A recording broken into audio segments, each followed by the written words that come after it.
एक गांव के बाहरी हिस्से में एक वृद्ध साधु बाबा छोटी सी कुटिया बनाकर रहते थे। वह ठाकुर जी के परम भक्त थे। उनका स्वभाव बहुत ही शांत और सरल था। उन्हें दिन रात बस एक ही कार्य था, ठाकुर जी के ध्यान भजन में खोए रहना। उन्हें ना खाने की चिंता, ना पीने की चिंता थी, तो बस एक कहीं ठाकुर जी की सेवा कमी ना रह जाए। भोर से पूर्व ही जाग जाते, स्नान और नित्य कर्म से निवृत्त होते और लग जाते ठाकुर जी की सेवा में। उनको स्नान कराते, धुले वस्त्र पहनाते, चंदन से तिलक करते, पुष्पों की माला पहनाते, फिर उनका पूजन करते, ठाकुर जी का भजन आदि करते। फिर जंगल से लाए गए फलों से ठाकुर जी को भोग लगाते। वह बिल्कुल वैरागी थे, किसी से विशेष कुछ लेना देना नहीं था उनको। वह फक्कड़ थे, किंतु किसी के आगे हाथ नहीं फैलाते थे। यदि कोई कुछ दे गया तो स्वीकार कर लिया, नहीं तो राधे राधे। फक्कड़ होने पर भी एक विशेष गुण उनमें समाहित था। उनके द्वार पर यदि कोई भूखा व्यक्ति आ जाए तो वह उसको बिना कुछ खिलाए नहीं जाने देते थे। कुछ नहीं होता था तो जंगल से फल लाकर ही दे देते थे, किंतु कभी उन्होंने किसी को अपने द्वार से भूखा नहीं जाने दिया। यही उनकी स्थिति ठाकुर जी के प्रति भी थी। उनको इस बात की सदैव चिंता सताती रहती थी कि कहीं ठाकुर जी किसी दिन भूखे ना रह जाएं। उनके पास कुछ होता तो था नहीं, कहीं कोई कुछ दे जाता था तो भोजन बना लेते थे, पर वह अपने पास थोड़ा गुड़ अवश्य रखा करते थे। यदि भोजन बनाते थे तो पहले भोजन ठाकुर जी को अर्पित करते, फिर स्वयं ग्रहण करते। किंतु यदि कभी भोजन नहीं होता था तो गुड़ से ही काम चला लेते थे। थोड़ा गुड़ ठाकुर जी को अर्पित करते और फिर थोड़ा थोड़ा खुद खाकर पानी पी लेते थे। एक बार वर्षा ऋतु में कई दिन तक लगातार वर्षा होती रही। जंगल में हर ओर पानी ही पानी भर गया। जंगल से फल लापान संभव नहीं रहा। उनके पास रखा गुड़ भी समाप्त होने वाला था। भारी बारिश को होते देख अब बाबा जी को बड़ी चिंता होने लगी। वह सोचने लगे कि यदि वर्षा इसी प्रकार होती रही तो मैं जंगल से फल कैसे ला पाऊंगा और ठाकुर जी को भोग कैसे लगाऊंगा। गुड़ भी समाप्त होने वाला है, ठाकुर जी तो भूखे ही रह जाएंगे, और यदि द्वार पर कोई भूखा व्यक्ति आ गया तो उसको क्या खिलाएंगे हम। यह सोचकर वह गहरी चिंता में डूब गए। उन्होंने एक निश्चय किया कि अब से मैं कुछ नहीं खाऊंगा, जो भी मेरे पास है वह ठाकुर जी और आने वालों के लिए रख लेता हूं। ऐसा विचार करके उन्होंने कुछ भी खाना बंद कर दिया और मात्र जल पीकर ही अपना गुजरा करने लगे। किंतु वह ठाकुर जी को नियमित रूप से भोग लगाते रहे। बाबा जी की भक्ति देखकर ठाकुर जी अत्यंत प्रसन्न हुए, किंतु उन्होंने उनकी परीक्षा लेने का विचार भी किया। 2 दिन बाद ठाकुर जी ने एक वृद्ध ब्राह्मण का रूप धारण किया और उस बाबा की कुटिया में उस समय गए जब बहुत तेज वर्षा हो रही थी। वृद्ध ब्राह्मण को कुटिया पर आया देख साधु बाबा बहुत प्रसन्न हुए और उनको प्रेम पूर्वक कुटिया के अंदर ले गए। उनको प्रेम से बैठाया, कुशल मंगल पूछी। तब वह ब्राह्मण बड़ी ही दीन वाणी में बोले कि मैं 3 दिन से भूखा हूं। भूख के कारण मेरा शरीर बहुत कमजोर हो गया है। यदि कुछ खाने का प्रबंध हो जाए तो बहुत कृपा होगी। तब साधु बाबा ने ठाकुर जी को मन ही मन धन्यवाद दिया कि उनकी प्रेरणा से ही वह कुछ गुड़ बचा पाने में सफल हुए।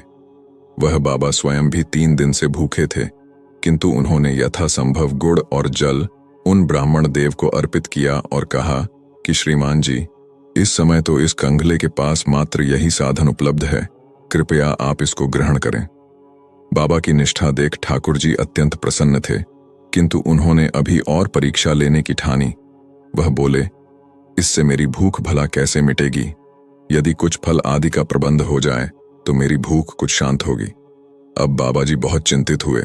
उनके द्वार से कोई भूखा लौटे यह उनको स्वीकार नहीं था। वह स्वयं वृद्ध थे, 3 दिन से भूखे थे, शरीर भूख निडाल था, किंतु सामने विकट समस्या थी। उन्होंने उन ब्राह्मण से कहा, ठीक है श्रीमान जी, आप थोड़ा विश्राम कीजिए, मैं फलों का प्रबंध करता हूं। बाबा जी ने ठाकुर जी को प्रणाम किया और चल पड़े भीषण वर्षा में जंगल की ओर फल लाने। जंगल में भरा पानी था। पानी में अनेकों विषैले जीव इधर उधर बहते जा रहे थे, किंतु किसी भी बात की चिंता किए बिना साधु बाबा कृष्णा कृष्णा का जाप करते चलते रहे। उनको तो मात्र एक ही चिंता थी कि द्वार पर आए ब्राह्मण देव भूखे न लौट जाएं। जंगल में पहुंचकर उन्होंने बहुत कठिनाई से फल एकत्र किए और वापस कुटिया की ओर चल दिए। जब वह कुटिया पर पहुंचे तो देखा कि ब्राह्मण देव उनकी प्रतीक्षा कर रहे थे। बाबा जी ने वर्षा और भरे हुए पानी के कारण हुए विलंब के कारण उनसे क्षमा मांगी और फल उनको अर्पित किए। वह वृद्ध ब्राह्मण बोले, बाबा जी आप भी तो ग्रहण कीजिए। किंतु वह बाबा ब्राह्मण देव से बोले, क्षमा करें श्रीमान जी, मैं अपने ठाकुर जी को अर्पित किए बिना कुछ भी ग्रहण नहीं करता। यह फल मैं आपके लिए लाया हूं, मैंने इनका भोग ठाकुर जी को नहीं लगाया है। तब वह ब्राह्मण बोला, ऐसा क्यों कह रहे हैं आप ठाकुर जी को, तो आपने अभी ही फल अर्पित किए हैं। बाबा बोले, अरे ब्राह्मण देव क्यों परिहास कर रहे हैं, मैंने कब अर्पित किए ठाकुर जी को फल। तब ब्राह्मण देव बोले, अरे यदि मुझ पर विश्वास नहीं तो जाकर देख लो अपने ठाकुर जी को, वह तो तुम्हारे द्वारा दिए फलों को प्रेम पूर्वक खा रहे हैं। ब्राह्मण देव की बात सुनकर बाबा जी ने जाकर देखा तो वह सभी फल ठाकुर जी के सम्मुख रखे थे, जो उन्होंने अभी अभी ब्राह्मण देव को अर्पित किए थे। वह तुरंत बाहर आए और आकर ब्राह्मण देव के पैरों में पड़ गए और बोले, कृपया बताएं आप कौन हैं। यह सुनकर श्रीहरि वहां प्रत्यक्ष प्रकट हो गए। ठाकुर जी को देख वह वृद्ध बाबा अपनी सुध बुद्ध खो बैठे, बस ठाकुर जी के चरणों से ऐसे लिपटे मानो प्रेम का झरना बह निकला हो। आंखों से अश्रुओं की धारा ऐसे बहे जा रही थी जैसे कुटिया में ही वर्षा होने लगी हो।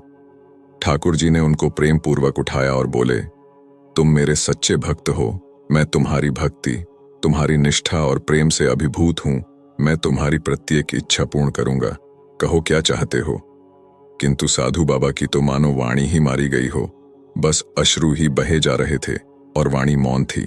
बहुत कठिनता से स्वयं को संयत करके वे बोले, हे नाथ, जिसने आपको पा लिया हो उसको भला और क्या चाहिए। अब तो आप बस मुझे इन चरणों में आश्रय दे दीजिए। ऐसा कहकर वह पुनः ठाकुर जी के चरणों में गिर पड़े। तब ठाकुर जी बोले, मेरा दर्शन व्यर्थ नहीं जाता, मांगो क्या चाहते हो, कहो तो तुमको मुक्ति प्रदान करता हूं। यह सुनते ही बाबा विचलित हो उठे। तब बाबा बोले, हे श्री हरि, हे नाथ, मुझको यूं न छलिए, मैं मुक्ति नहीं चाहता। यदि आप देना ही चाहते हैं तो जन्मों जन्मों तक इन चरणों का आश्रय दीजिए। हे नाथ, बस यही वरदान दीजिए कि मैं बार बार इस धरती पर जन्म लूं और हर जन्म में आपके श्री चरणों के ध्यान में लगा रहूं। मैं हर जन्म में इसी प्रकार आपको प्राप्त करता रहूं। तब श्रीहरि बोले, तथास्तु। भगवान के ऐसा कहते ही साधु बाबा के प्राण श्रीहरि में विलीन हो गए। जिसको मुक्ति ही मिल जाए तो और उसे क्या चाहिए, मुक्ति ही तो सबका लक्ष्य होता है। परंतु इस बाबा ने मुक्ति की बजाय भगवान की सेवा का वरदान मांगा।